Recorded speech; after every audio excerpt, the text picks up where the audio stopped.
For today's episode, we're going to go back into the time machine and we're going to go back to my Marine Corps days. We're going to go back to one of the very first trips to Korea, South Korea, that is. It was 2004, and the exercise that we were participating in is called UFL, or Ulchi Focus Lens. I know, not a name that just rolls off your tongue, but there is a reason why they abbreviated it to UFL.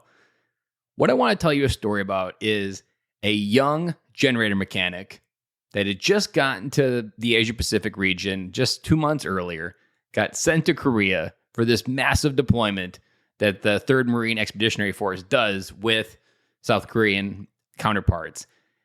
This exercise is so big, to give you a grander scale. It's like this entire 10 football fields wide, where we're setting up tents, we're building things, we're setting up a city of power, where our job with the unit that I was with, where we were an engineering company, so we'd be building things, we were running wire, we were setting up air conditioners.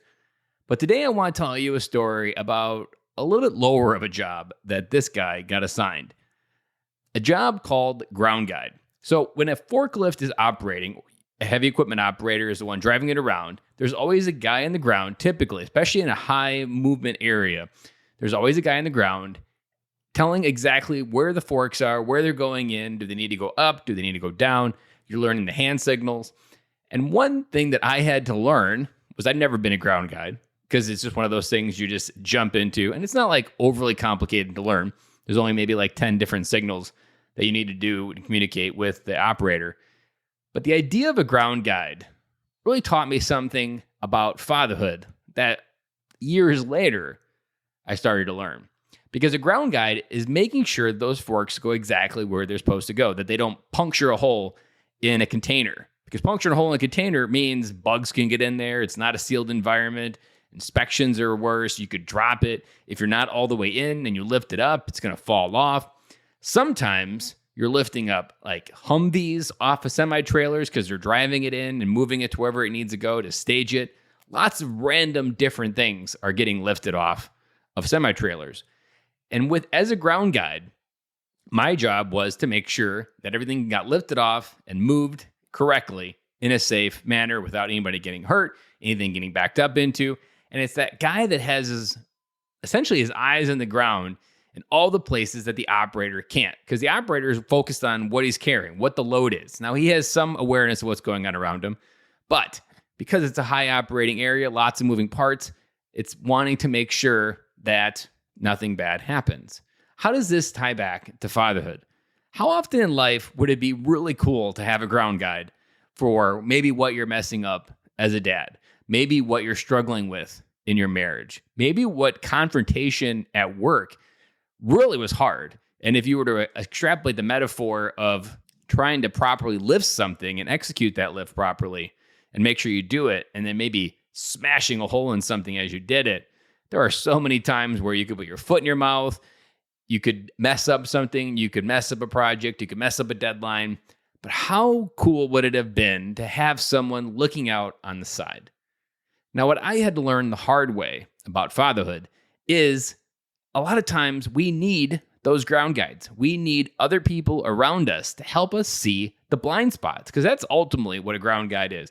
Looking for the blind spots, helping guide the operator into where he needs to go without messing up. On a routine basis, repeating success over and over. How cool would it be to have a coach to help you with your fatherhood, to help you through an issue or a difficult time with your kids, to help you with the difficult issue that you're having at work, maybe trying to get that promotion, trying to show up who you need to be. Ground guides are essentially that community of men that we need in our life. The thing that I had wrong for most of my life was I had this idea that I was meant to do it alone, because I just couldn't figure out how to connect with people. I couldn't figure out how to create a group of people like everybody else had, that people liked hanging around them. That seemed so foreign of an idea to me. And it may be odd that a guy hosting a podcast has that problem, but that's where my story began. And had I applied this ground guide idea to all the different areas that I really was sucking at in life, my life would have gone a lot further, a lot faster. Because when you can lift and execute what you're trying to do on a routine basis and hit the things that you need to hit on a daily basis and avoid things you need to miss, man, does that increase your likelihood for success. So whether it be a coach for business, coach for fatherhood, whatever it may be, whether it be a friend that you just need to share something with, I ask you today, do you have any ground guides in your life guiding you to where you need to go to look out for those blind spots? If you're looking for a coach, I would love to have a conversation with you. Go hit me up on Instagram, Ben@_Killoy.